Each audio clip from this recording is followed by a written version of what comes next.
King, comfort of the Spirit, true to Lord, President, full of soul, things, treasure, blessings, and giver of life.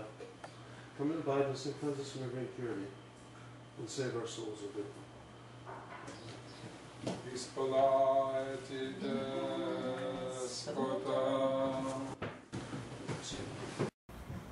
Some of the people who were in Constantinople at the time were traders from Italy. You had these, some of these major city-states like Venice and Genoa and Naples and others that actually carved out neighborhoods within the city of their own particular influence. And so, it was, Constantinople was this huge city, and it had these areas with all sorts of, it had great variety within it. On top of that, there were slaves. Now, the slaves had nothing to do with race. There were slaves from the north, there were slaves from the Slavic lands, there were slaves from Africa, there were slaves from the Middle East, there were slaves from everywhere. And so, and a huge proportion of the population were slaves. Of course, they would have to learn the native language, but they also had to, would speak their own language. But one of the most important things about Orthodoxy is that it cross-cut all social strata. So you would have the nobility in the church, and you would have slaves in the church. And everybody would go to the same chalice. Question. What's that? Question. Mm-hmm, sure. What are you going to do about Trump? About Trump? Yes, sir. Well, we're not going to talk about politics in here. Okay. Yeah. All right. Yeah, I think there may be a variety, there may or may not be a variety of opinions in here, and we don't need to get. Absolutely. Yeah. I got you. Yeah. So.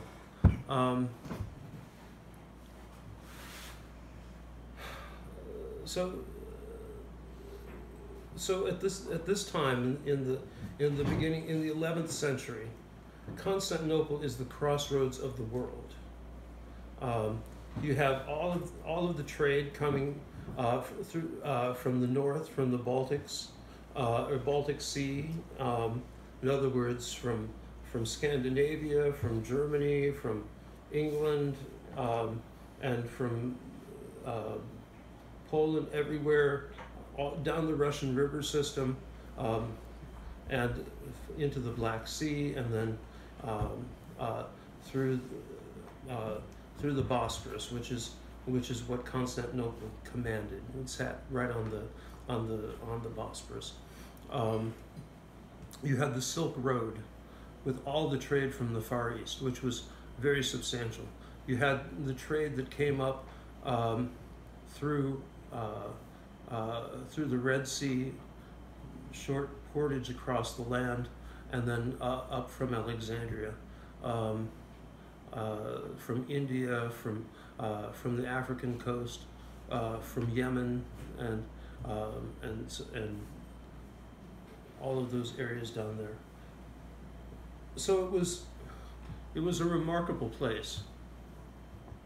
The dynasty, the Macedonian dynasty, which controlled Constantinople at this time, made it really restored a lot of its prestige and a lot of its wealth, and Constantinople was blossoming. However, there was a constant irritation, a constant problem with Islam in the lower parts of what had been the empire. They had basically cut off much of the trade, not all of it, but much of the trade coming from Alexandria and from Antioch. now, originally, it was Antioch and Alexandria that fed Constantinople. That's where the food came from, and it was all imported into the city.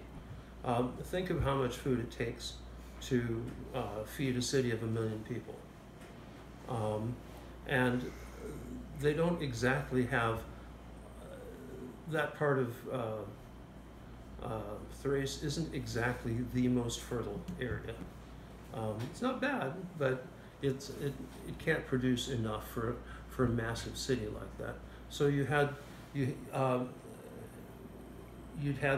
these huge trade routes, and just like Rome in the 5th century, when the Germanic tribes cut all the trade routes from North Africa going into Rome, from Carthage going into Rome, because Rome was fed by Carthage, they basically starved out the city.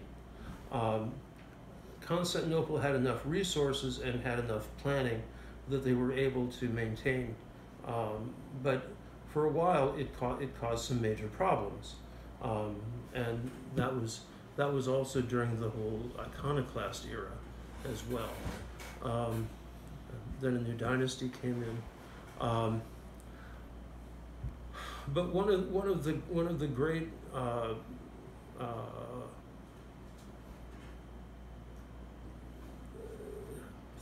sadnesses for Constantinople, for the people of the Roman Empire, was that Jerusalem was in the hands of Islam, of the Islamic Caliphate. And in the 11th century, the Holy Sepulchre even was destroyed. So it was there had been relative peace for 300 years. There'd been a deal, essentially, but there was some kind of uprising in the 11th century, and the Holy Sepulchre it wasn't entirely pulled down, but it was made into a mosque, and it was desecrated, and it was pulled apart, as well as many of the other holy sites in Jerusalem. That's why, for example, in the Holy Sepulchre, as well as or parts of the Holy Sepulchre, as well as many of the other churches in Jerusalem, date from the times of the Crusades.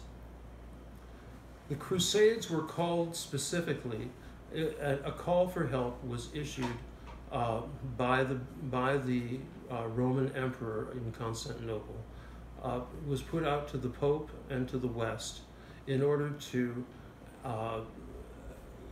call for help against the Islamic invaders, and to try and turn back the tide of Islam, and especially in the Holy Land. And at that time, the Holy Land was not just Palestine, but it also included Lebanon and Syria.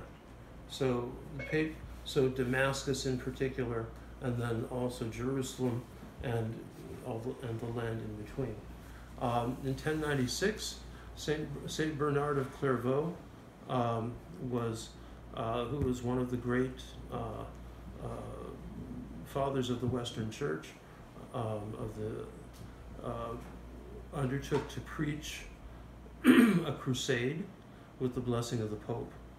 Now, what this did was to rally an army, but politically, what it did was it created a kind of it gave the papacy a political power, a secular political power that it had never had before. And that secular political power was a power over all of the local kingdoms into which the West was divided.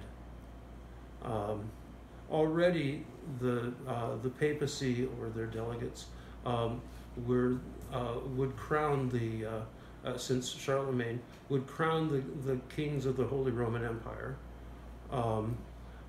and some of the other local monarchs. But basically, the West was a whole bunch of little tiny city-states gathered around a castle. And they were always fighting one another, and there came to be a big problem in that all of these, in the Germanic system, all the sons of the Lord would then be would have their father's property divided among them when the father died. Well, you can do that for a while, but then you run out of property, and the estates get too small to support the grandiose ambitions of these young guys who would become knights, and then who would fight one another, and it led to fratricide and all sorts of nonsense. So it was a very opportune time in the West for something like this to happen. It was also the most powerful element in creating it was a unifying element, the most powerful unifying element that pulled the entire West together. You know, we're used to thinking of the Roman Catholic Church as monolithic, right? Pretty much. Back in the 11th century, it wasn't. Now, they could exercise ecclesiastical authority, and they could try and impose all, their usages. They could try and impose their liturgical rites. They tried to impose celibacy, which didn't really work very well, especially with the Germans. And also the Germans never got the dairy fast. And so they never bothered with that. It's just contrary to the culture, and it's interesting, how this Mediterranean culture then got translated into the North, with very different kinds of customs and very different kinds of resources. And it's one thing to say, oh, you should eat vegetarian for 40 days or 50 days for Lent, but what was there? There were oats. And there were oats.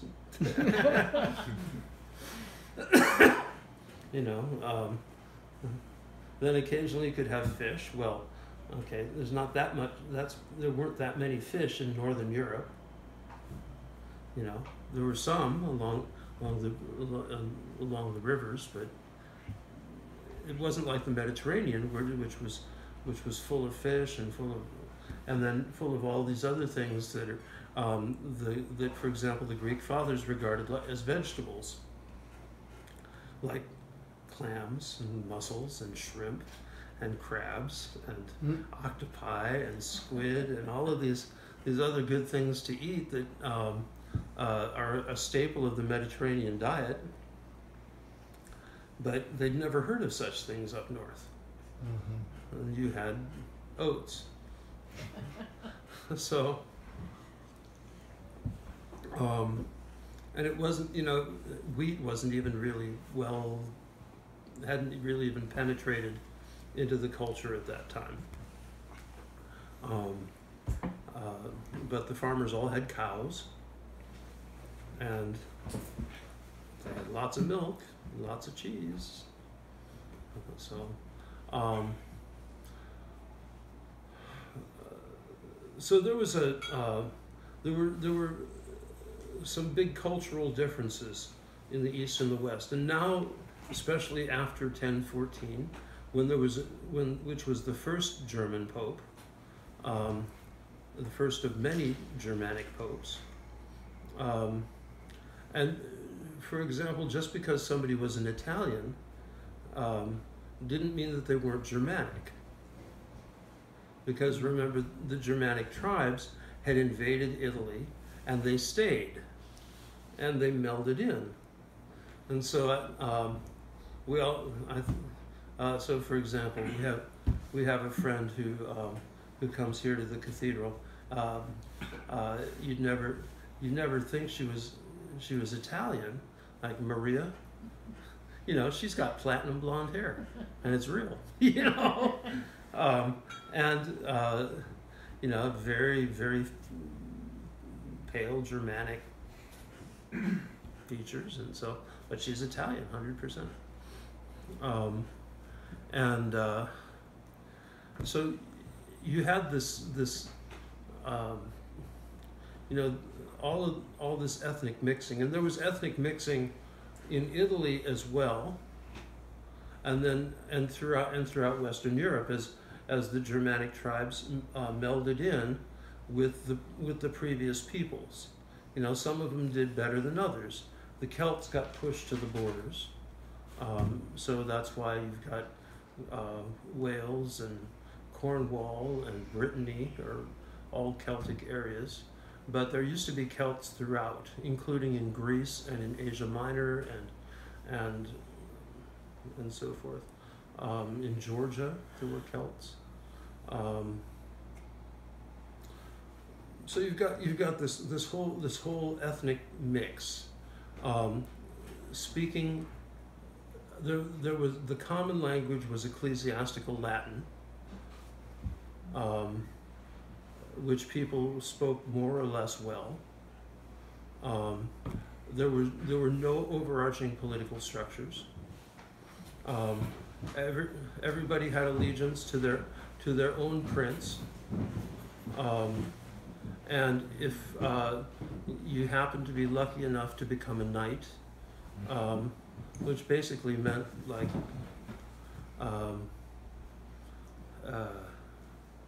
an officer in the local militia,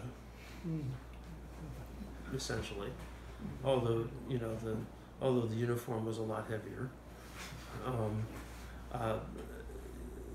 That's what the knights were. They were the band of thugs that you know, protected the overlord, who was the chief thug of the area. You know, he was the gang boss. Yeah. Is it true that there was a high rate of illiteracy, even among in the Western Europe, among aristocracy? That Yeah, there was no literacy.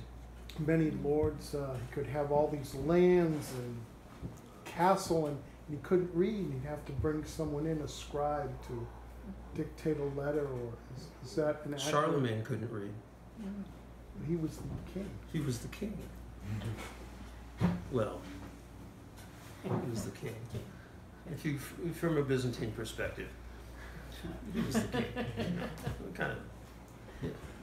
Can humor him. You know, he was a pretender.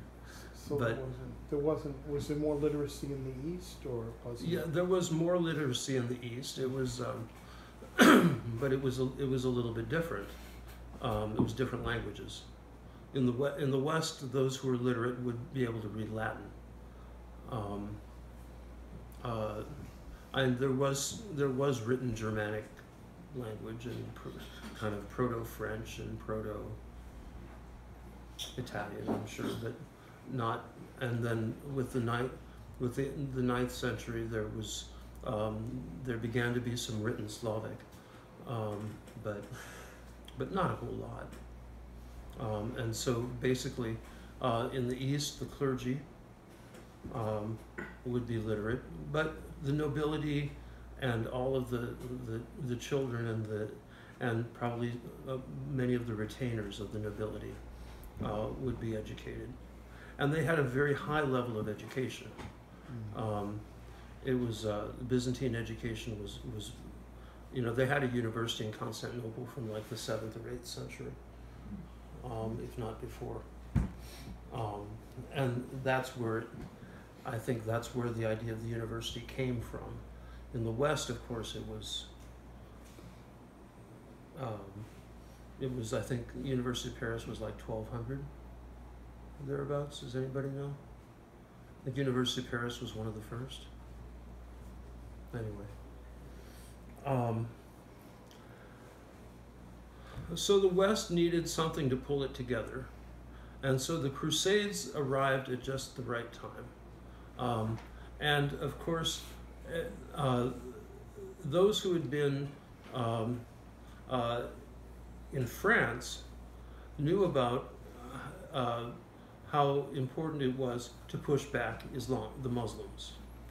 Now, one of the great politically correct things that's taught as true in our schools is that Spain was this great experiment of Christian, Jewish, and Islamic peaceful society, that everybody lived as equals and in peace, and that there's nothing, that's not the case at all. The Muslims brought Greek slaves, and and the other thing was, they came up with philosophy, and and Aristotle was taught there. Well, Aristotle was taught there by the Greek slaves. They came up with mathematics. Well, the mathematics came from the Greek slaves who had been educated in Constantinople, and then somehow it befell them to get taken by the Muslim traders and made slaves. And so the great flowering of intellectual work that in Spain in the in the Middle Ages actually came from the Greek slaves from Byzantium. Didn't Aristotle have a book on how to treat slaves or something like that? Oh, he probably did, but I'm sure they probably didn't pay much attention to it. Generally, Islam was pretty brutal to the slaves. But anyway, the people, the knights from France knew that it was important to push Islam back and to guard against further Islamic invasion. And so they'd seen what Islam had done to, Islam had taken half of France, okay? They'd seen what it had done to their country, and they wanted revenge. From Italy, there were continual raids by Islamic pirates, Muslim pirates, from the south. They wanted revenge. So the Crusades were an excellent opportunity for all of these young guys who were looking to make their fortune, who were able somehow to scrape together enough money to get a suit of armor and a sword, get made a knight by somebody, and followed the followed the call to come together, to go as a unified army to liberate the Holy Land. And so the First Crusade began to be preached in 1096. It went shortly after that, and they began to get some success. If you want all the detailed history of the Crusades, read the book. This is more integrative. But eventually, what happened is that the Crusaders not only took large parts of Palestine, they also took large parts of Lebanon and Syria. They took Cyprus, they took Malta, and they took a bunch of Greek islands, which had been conquered by Islam. And they started pushing the Islamic armies back. There was a movie a few years ago that is basically politically correct propaganda about the Crusades. Showing the valiant Salazar, the great Islamic general, coming to liberate the poor people who were being oppressed by the Crusaders, those evil Christians, Right, I think it's called the Kingdom of Heaven. Yes. Is that the one? Yeah. Yes. Yeah. Where It's did, politically correct nonsense. where did Yeah. these Muslim armies originate from? Well, they were, that's a good question. I'm not sure exactly. There were, of course, there were armies from Arabia, but Islam really began in the 7th century, but 8th through the 10th century, 11th century, they developed a caliphate, which was the name for the empire, Islamic Empire, which basically stretched from India to the Atlantic, and it was headquartered in Baghdad. One of the aspects of the whole fight for Europe and Constantinople was a fight within the Islamic world between the Arab Caliphate and the Turkish Caliphate, because the Turks finally taking Constantinople, which was understood to be the capital of the world, established them as having the superior force to be the true caliphate over all of the Islamic world.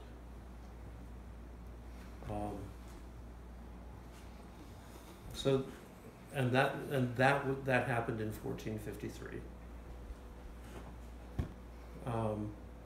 As you know, with the destruction of the Christian resistance in Constantinople. But that's getting ahead. The period of the Crusades in Palestine and in the Holy Land, it was not necessarily a peaceful thing. It's not like the people necessarily welcomed the Crusaders as liberators. On the other hand, I would assume that they were probably a lot less violent than the original Islamic conquest, which was very brutal. All you have to do is look at ISIS to see what that was like. And so actually you couldn't blame the Byzantines for asking for help when these Islamic armies had been ravaging the Christian people for centuries and had martyred hundreds of thousands or millions of people and had forced conversion on millions and millions of people.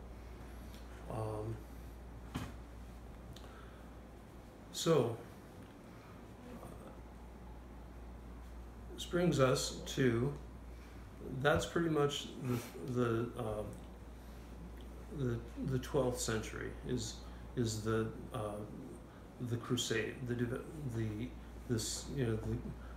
Crusades going east, and ecclesiastically things were just normal in Constantinople.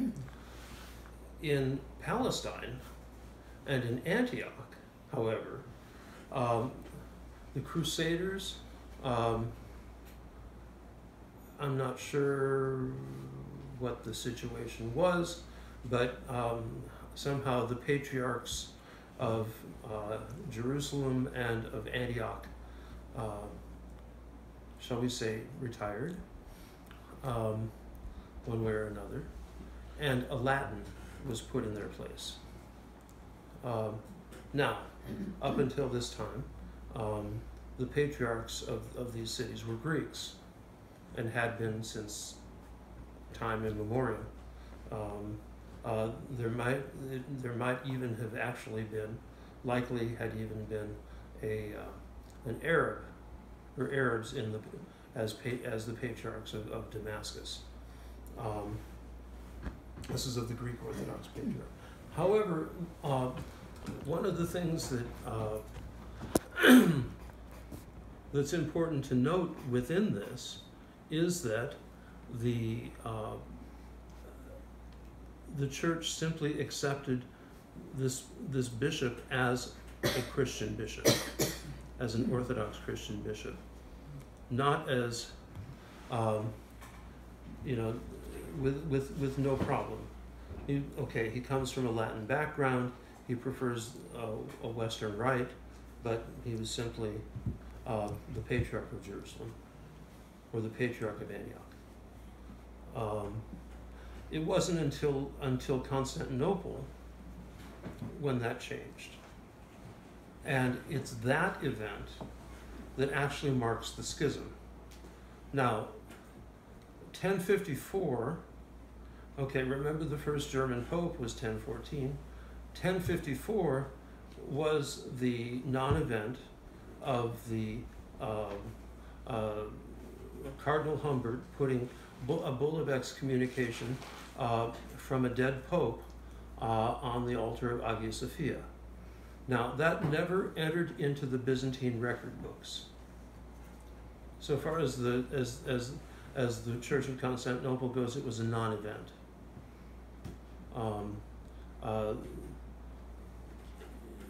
Nobody even bothered to mention it.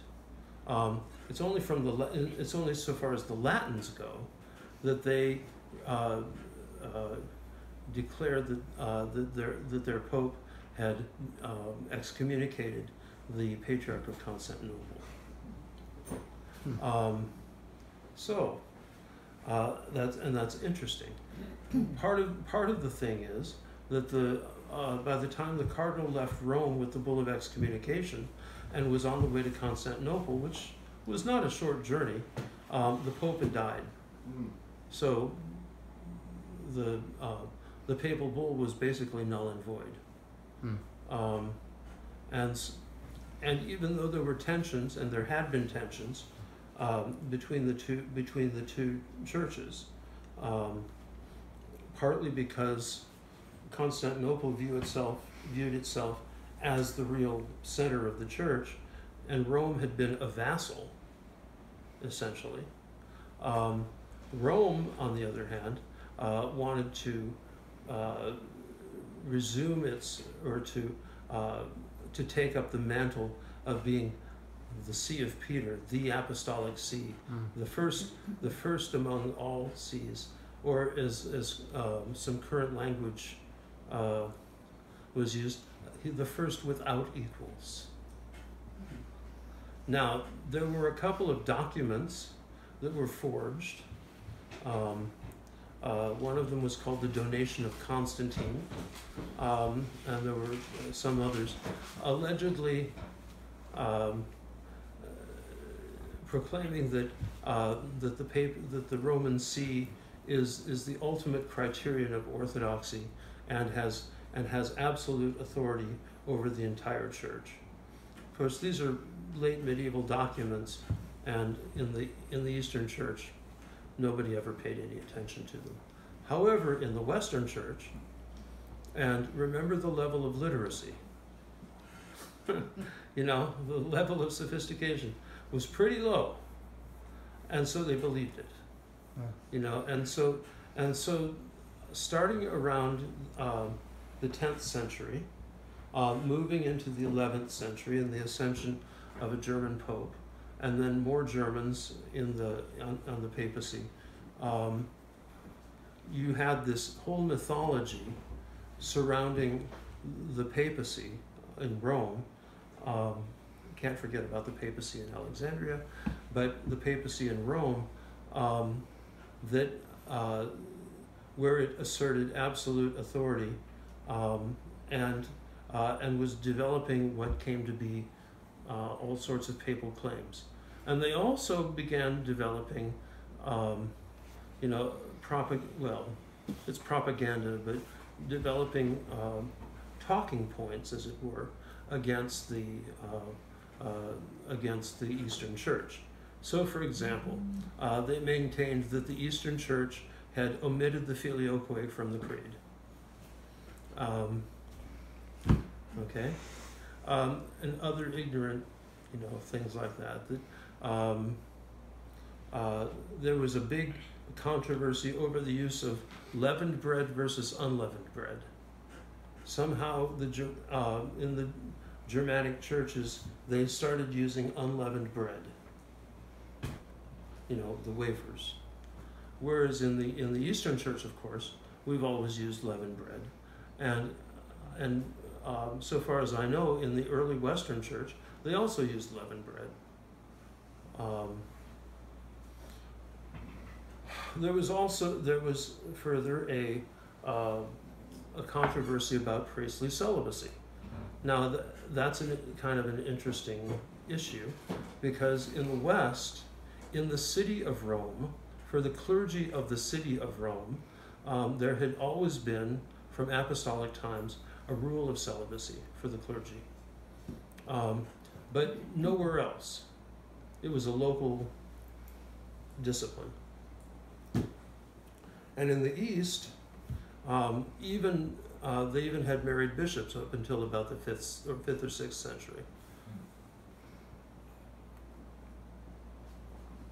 In the West, the Germans didn't like fasting from milk, and they didn't like celibacy. And so the German clergy were married basically up through the 12th to 13th century, and then there was only a hiatus for a short time until the Reformation, in which they restored the ancient order of the Western Church. Now, not everything in the Reformation was a kind of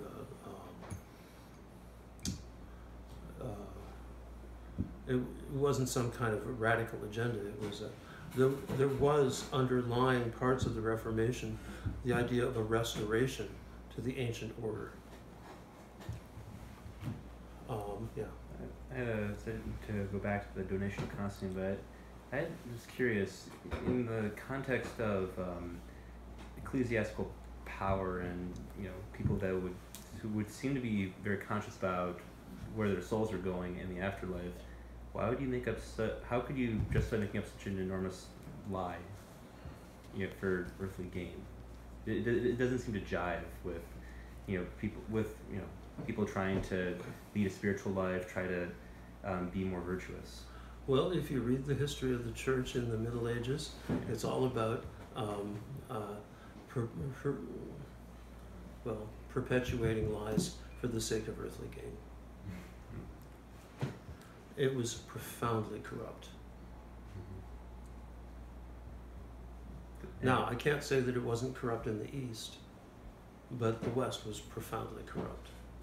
And as it goes into the 12th and the 13th and the 14th century and the Medicis and all of that, it was really corrupt.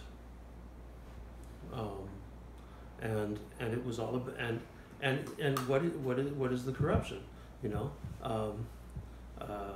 Sex and money and power.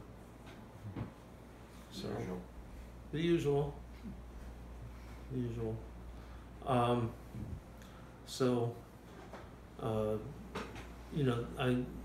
Yes, there's corruption, and there still is corruption in the church, East, West, and otherwise. But hey, in Rocor, there's no money, so there's no power.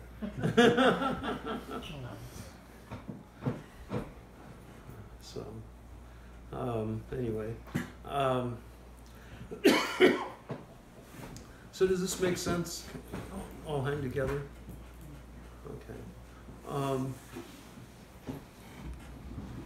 So by the end of the 12th century, you had these Crusader kingdoms, which the Muslims were fighting against, but they were to some degree holding their own. Now, relations between the churches were strained. Relations with the West were strained, and supposedly somewhere in the 1190s, there was some kind of a Western legate who got, well, wasn't, shall we say, well received by the Byzantines, and so he was kind of dragged through the streets behind a chariot. And that didn't go over very well with the West. But it was a proximate cause. It was one cause. But probably the most important cause of the Fourth Crusade was greed. You had all of these knights coming from Western Europe. All of their brothers and their uncles and great uncles and so forth had created all these little Crusader kingdoms for themselves, all over the place. Conquering the Muslims and imposing their way of life on, and having their little Mediterranean paradise, with all these Greek slaves and so forth, which is essentially how they lived.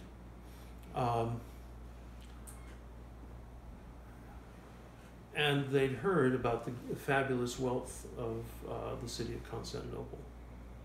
And so in 1204, the Fourth Crusade, which was a vast army, took a detour from their route to the Middle East to encamp around Constantinople and lay siege to it, and then broke into the city and looted it and stripped it. So if you want to see the treasures of Hagia Sophia, you have to go to Venice, because they're at St. Mark's, part of it. Then you have to take an entire tour of Western Europe, because the Crusaders, who were basically thieves, looted all of the riches of not only Hagia Sophia, but of the many imperial foundations, churches, monasteries, and they essentially laid waste to Constantinople. In reality, this marks the end of the Byzantine Empire. The Greeks will want to say, no, it really was 1453. But after 1204, it was just a shadow of itself. The Latins, had kicked out the emperor. The emperor and the patriarch went into exile. They went to the city of Nicaea, which was not too far away, and set up shop there, while the Latins occupied Constantinople. And the most significant thing for the church is that they established a hierarchy within Constantinople and rejected the Greek hierarchy. So they established a Roman Catholic hierarchy in Constantinople, in Hagia Sophia, and said that the Greeks were not legitimate. This is the real schism between Constantinople and Rome, and between the East and the West.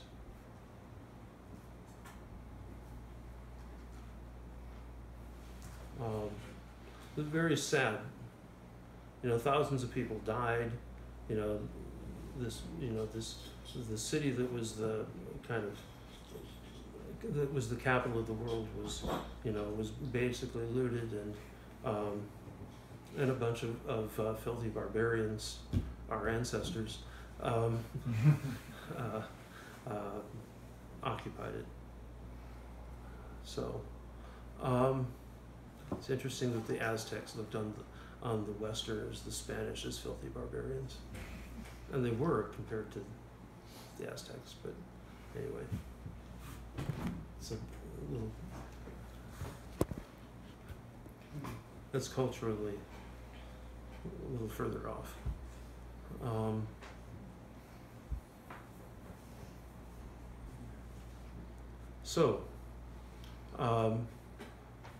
The Crusader kingdom of Constantinople And to this day, there remains a Latin Patriarch of Constantinople. There remains a Latin Patriarch of Jerusalem. There remains a Latin Patriarch of Damascus. Just kind of emphasizing the schism. That lasted until 1268, and then the Paleologan dynasty took over, and the Latins handed back Constantinople, or what was left of it, to the Greeks.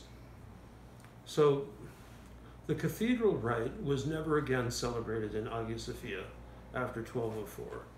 They just didn't have the personnel to be able to do it.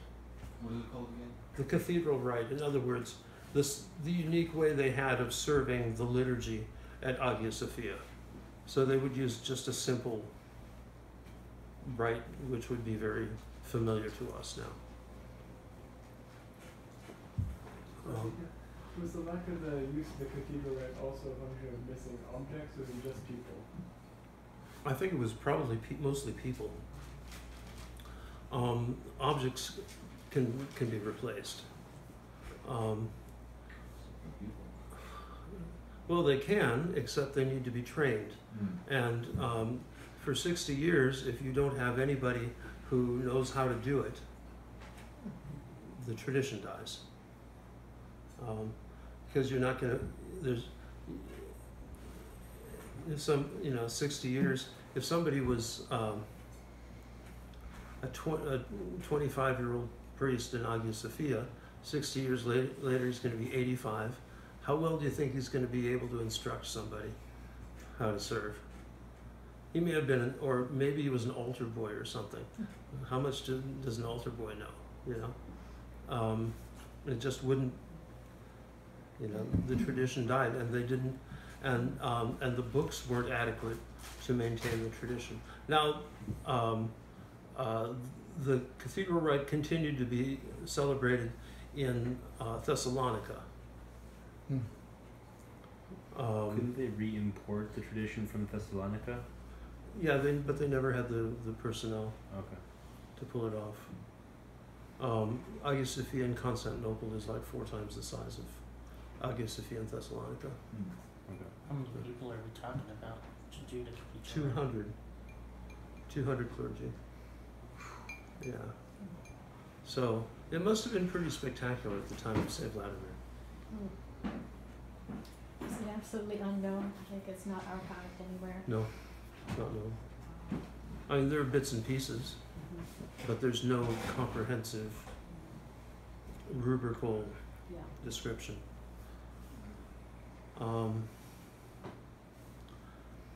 Now, I would assume that during the siege of Constantinople and thereafter, that many of the relics and precious objects were taken by people and then secreted, either deposited on Mount Athos or in other places for safekeeping.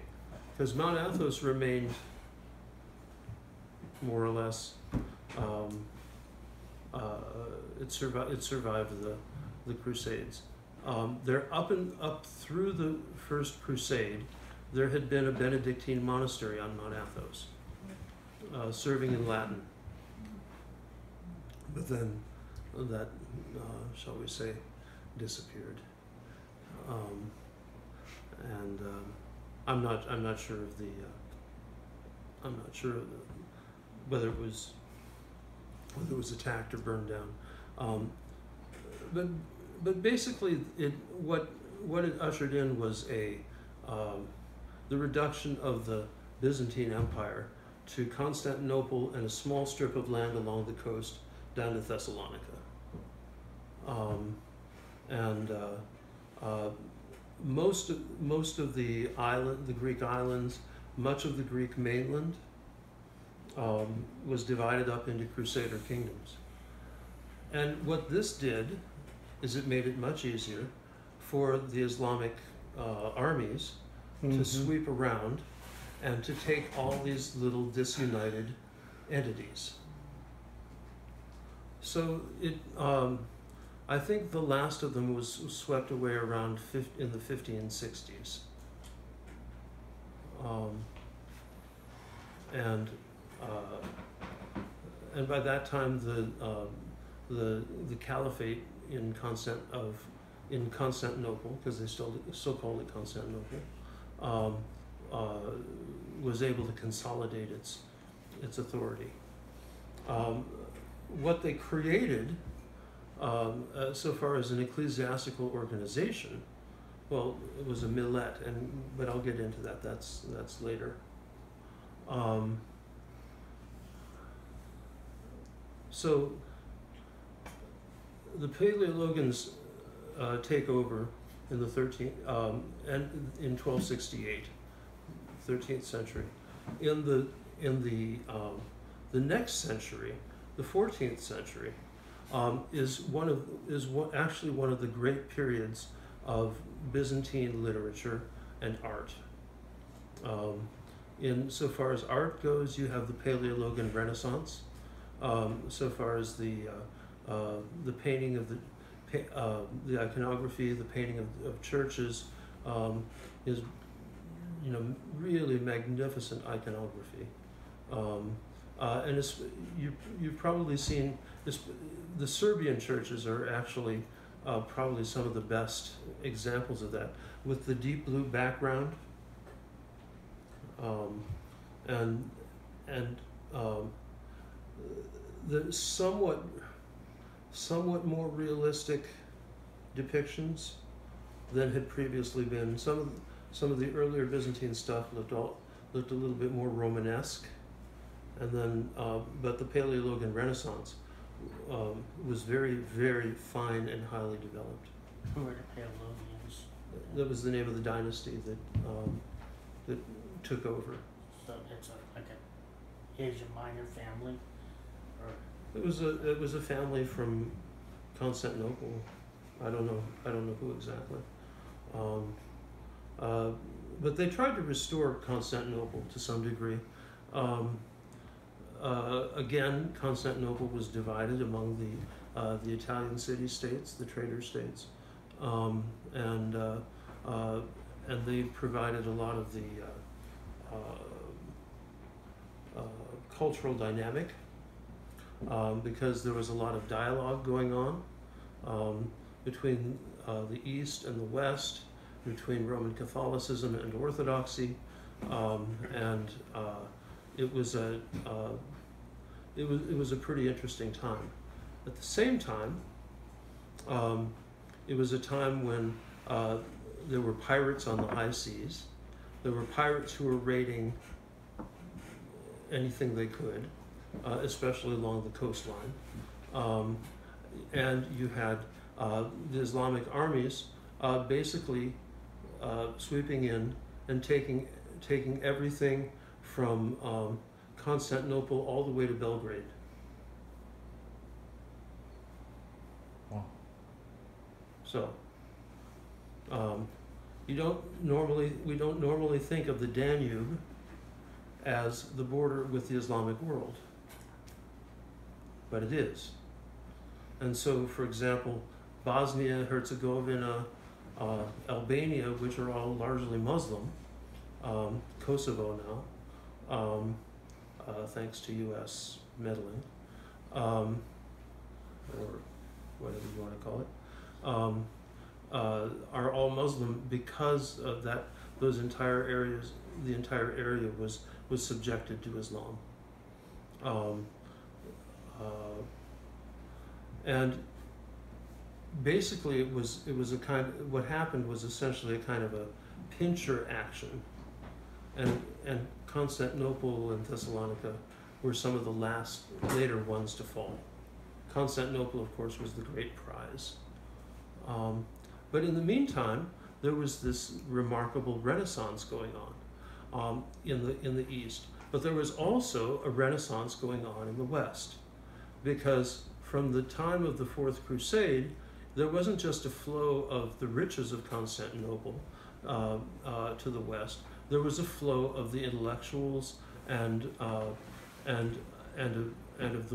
the wealthy and of people who wanted to take refuge away from the violence of what they knew was inevitable of an Islamic conquest. And so you had a huge amount of the population of, very sophisticated and wealthy people move from Constantinople to the west. And this is the root of the Renaissance in the West. So obviously, it had its own local kinds of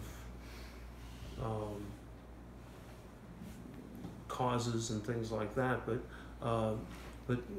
really, it was this huge influx of very sophisticated and highly educated people from the East, and because from earlier on, probably remember I when we're talking about Saint Photius the Great, I mentioned the humanists. Well, there was this whole segment within Constantinopolitan society of people who were classed as humanists. In other words, they valued classical Greek culture and as something very important, and actually as more important than orthodoxy.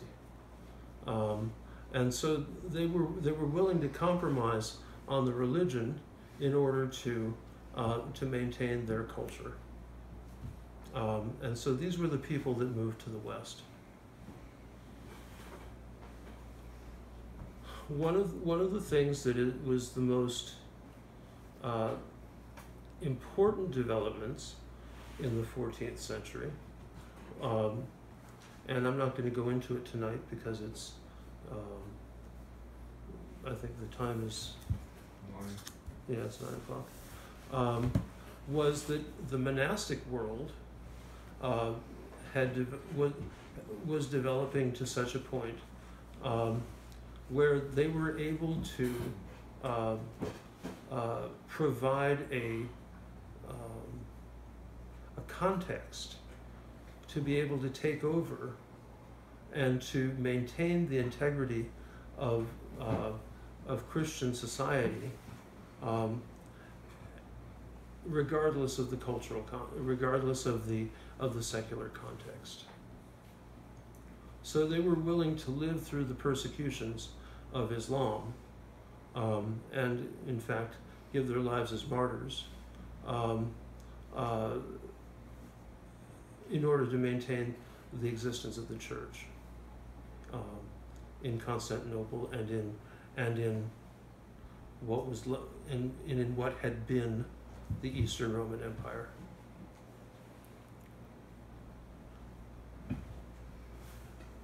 And so Mount Athos, which had been developed in the 11th century essentially, and had been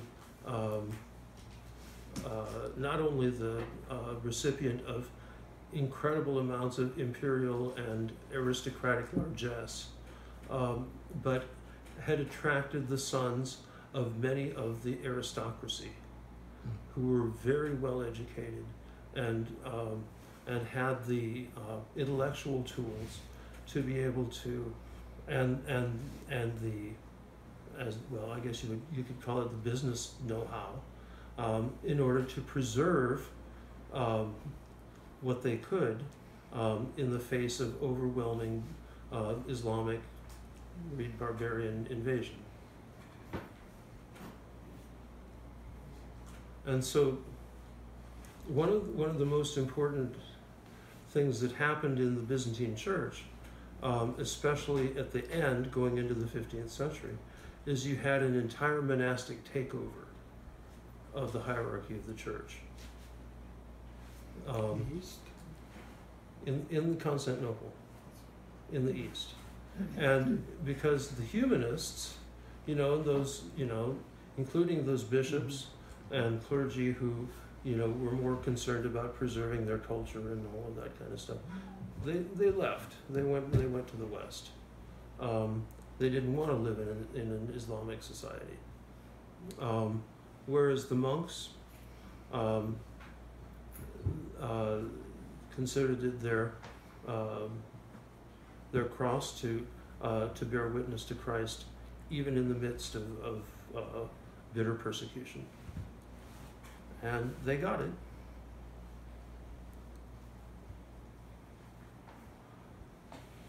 So what I want to talk about next week is the movement of hesychasm, which developed throughout the 14th century, and the two main people in the hesychast world are Saint Gregory of Sinai and Saint Gregory Palamas. And it was the disciples of Saint Gregory Palamas who were some of the key people who took over the church, or positions in the hierarchy, as the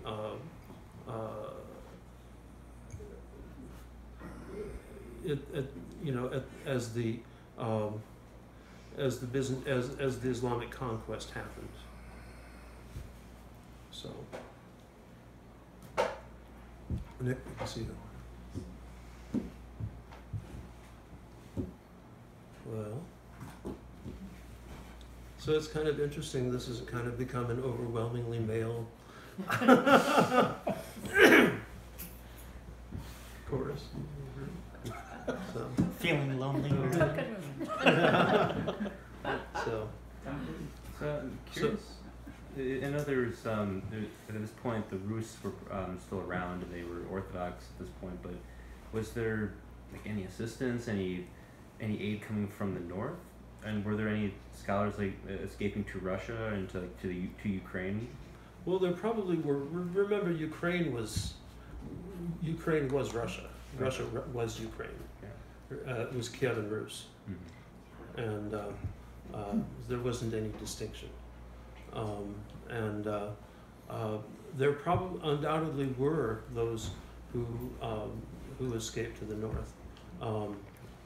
Now, throughout the 10th and 11th century, 12th century, there were large numbers of Greek missionaries, and especially monastics, who were sent north to Christianize the Russian population, or the population of Rus. And so there were these huge missionary efforts.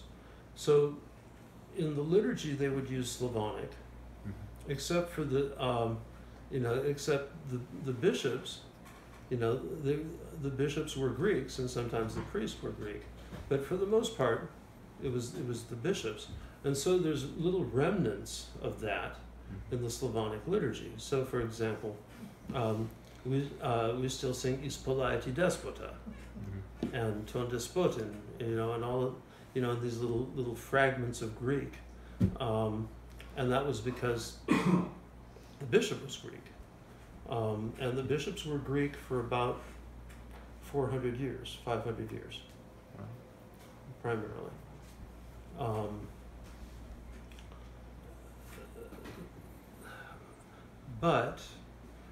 So around the time of the Crusades were going on,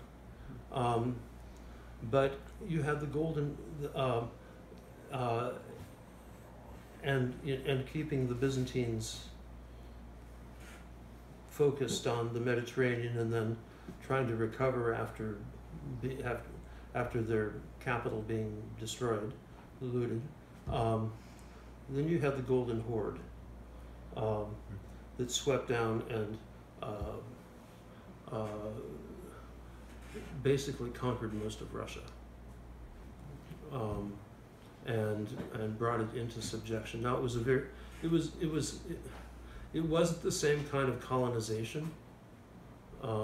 It wasn't really colonization, and it wasn't it was basically a subjecting of the local Russian kingdoms for tribute, and so these various Khans would come through, and they would raid these cities and things like that. And take their tribute, and then disappear. But there wasn't a whole, and of course they had to leave their genetic markers and things like that. But there wasn't a wholesale colonization or much intermingling.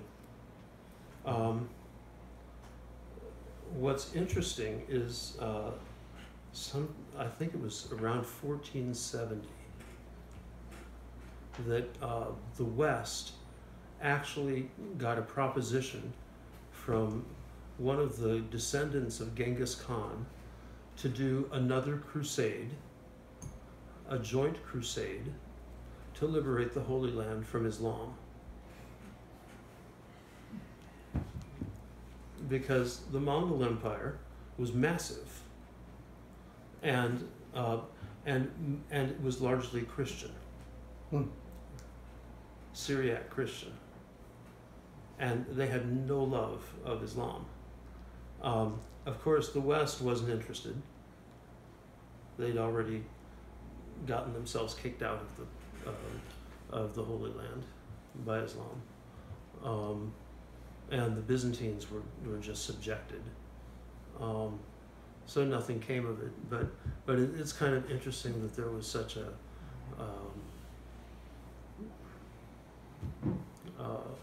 so anyway, you had the flowering of Kievan Rus was very brief, like 200 years, and then you had this curtain of the Mongols descend on it, and then there were also wars with the Germans, the Teutonic Knights, and the Scandinavians, and part of those were contests between the Eastern Church and the Western Church, and whose missionaries could, how far the Western missionaries could go to the East before they were being pushed back to the West by the Orthodox, and and of course with the schism that made things even more acute. But that was going on for centuries, and then you had, and in the far north, you had the Swedes continually raiding like the Kingdom of Novgorod and the rivers, the river trade and things like that. There's a story about a Swedish king or prince who got marooned on Valam, and they were doing a raid, and he ended up becoming a monk. Of course, Valam was within the trade route.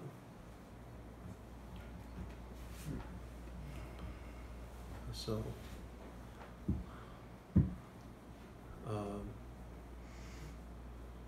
what else?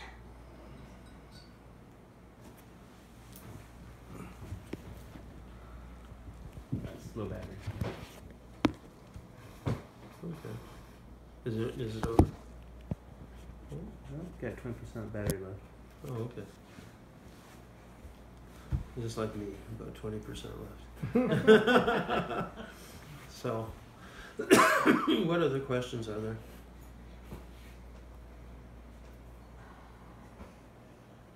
Is it kind of clear? Does it make sense to try and integrate all these various elements of what was going on? Yes. Yeah. Now in the Holy Sepulchre, there's I think a stone slab that's over the actual stone that they laid Jesus on.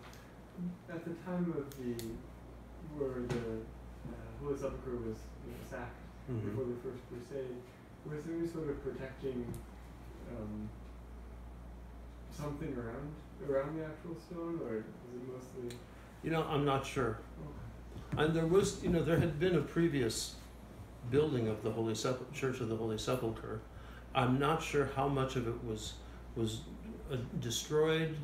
If the edicule, there wasn't an edicule. There was the cave. I don't know how much of that was, yeah,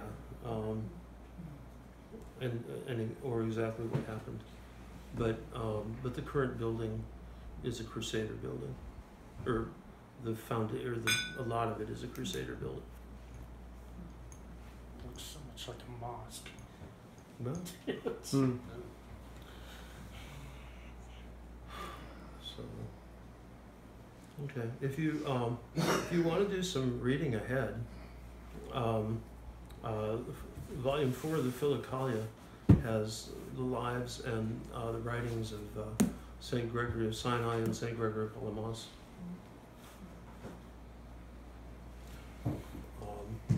And a bunch of others. So I think it also has Saint Simeon the New Theologian, yeah, and then his disciple Nikitas Stathatos, that's in the 11th century, and then Theoleptus of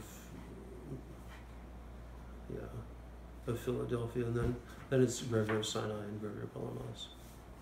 Where does Russian monasticism start to bloom and where we start to see the Russian fathers?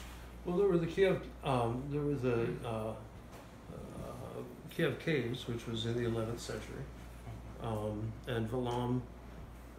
The mythology is that Valam also comes from about the 10th or 11th century.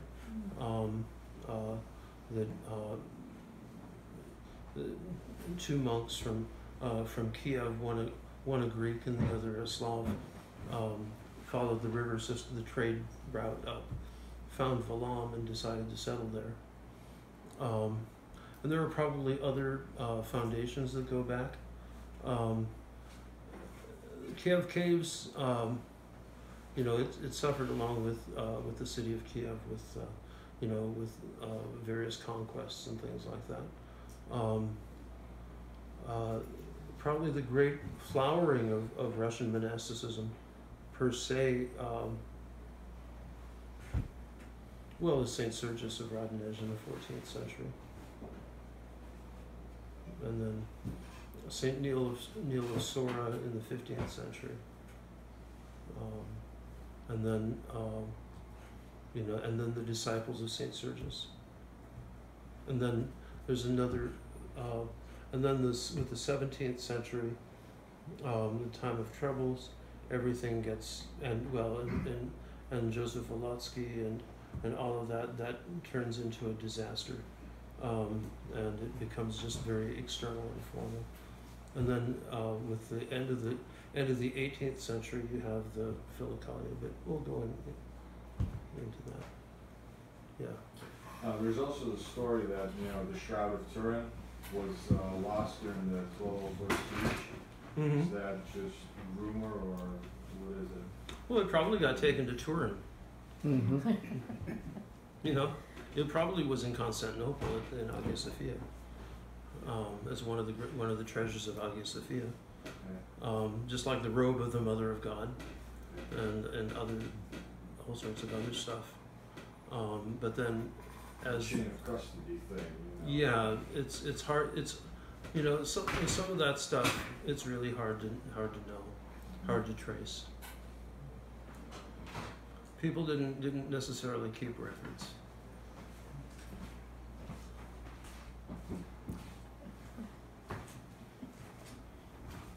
Well, Timing. What's that? Timing. Timing. All right. So, anything else? Okay.